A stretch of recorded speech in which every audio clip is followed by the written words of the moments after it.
Hi, என்னோட last வீடியோவில் கிழி பரோட்டா எப்படி செய்யலான்னு போட்டிருந்தேன். அதில் யூஸ் பண்ண சிக்கன் கிரேவி நான் எப்படி செஞ்சேன்னு இந்த வீடியோவில் பார்க்கலாம்.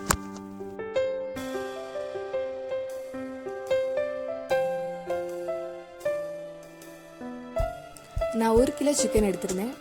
சிக்கன் மேரினேட் பண்ணதுக்கு மசாலா போடலாம். 1/4 டேபிள் ஸ்பூன் மஞ்சள் பொடி, 3 டேபிள் ஸ்பூன் மல்லிப்பொடி, மிளகா பொடி உங்கள் காரத்துக்கு ஏற்ற மாதிரி போடலாம். நான் 3 டேபிள் ஸ்பூன் போட்டிருக்கேன்.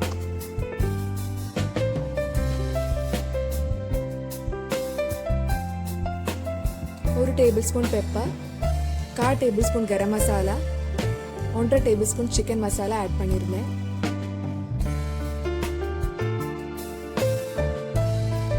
தேவையான அளவு உப்பு போட்டுக்கோங்க. லாஸ்டா ஒரு பாதி லெமனோட ஜூஸ் ஆட் பண்றேன். சிக்கன் நல்லா மசாலா கூட மிக்ஸ் பண்ணி ஒரு 30 நிமிஷம் ஊற வைக்கலாம்.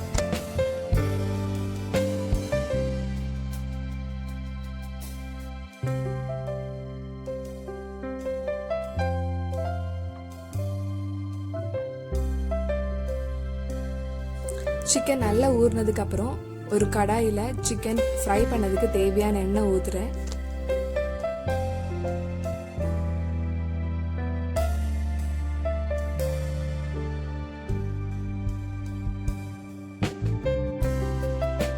நம்ம மேரினேட் பண்ணி வச்சிருந்த சிக்கனை கொஞ்சம் கொஞ்சமா போட்டு ஃப்ரை பண்ணி எடுக்கலாம். சிக்கன் ரொம்ப நேரம் ஃப்ரை பண்ணணும்னு அவசியம் இல்லை. ப்ரௌன் கலர் வந்தா போதும்.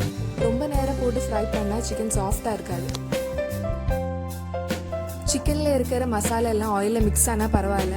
நம்ம இதே ஆயில்ல தான் தக்காளி வெங்காயம் எல்லாம் வதக்க போறோம்.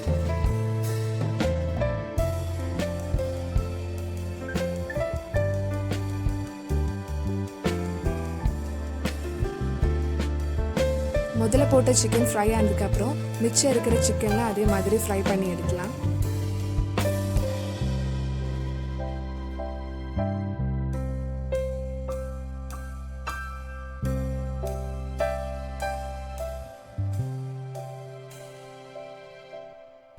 சிக்கன் எல்லாம் ஃப்ரை பண்ணி எடுத்தாச்சு. இனி நம்ம இதே எண்ணெயில வெங்காயம் தக்காளி எல்லாம் போட்டு வதக்கலாம். நான் 4 பெரிய வெங்காயம் எடுத்திருக்கேன். வெங்காயம் நிறைய சேர்த்தா கிரேவி கொஞ்சம் அதிகமாக கிடைக்கும்.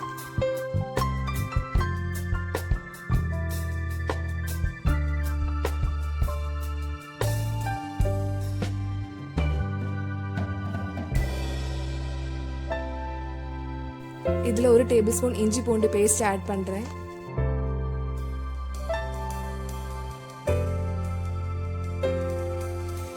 அப்புறம் 6 பச்சை மிளகாய் எடுத்திருக்கேன். உங்களுக்கு காரம் ரொம்ப வேண்டாம்னா கம்மி பண்ணிக்கலாம்.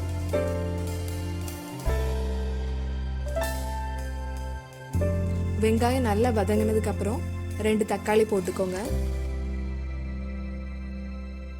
ஏற்கனவே சிக்கன்ல போட்ட மசாலா இதுல இருக்கும். நீங்க டேஸ்ட் பார்த்ததுக்கு அப்புறம் உப்பு காரம் ஏதாவது தேவைன்னா போட்டுக்கோங்க.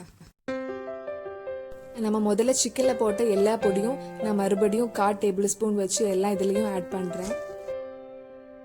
மஞ்சள் பொடி, மல்லிப்பொடி, மிளகா பொடி, நல்ல மிளகு பொடி, கரம் மசாலா, சிக்கன் மசாலா எல்லாம் போட்டதுக்கு அப்புறம் நல்லா மிக்ஸ் பண்ணிக்கோங்க.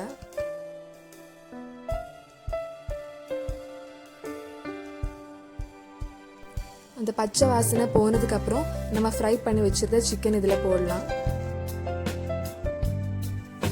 சிக்கனும் வெங்காயம் நல்லா மிக்ஸ் ஆகணும். 10 நிமிஷம் லோ ஃப்ளேம்லயே வச்சுக்கோங்க.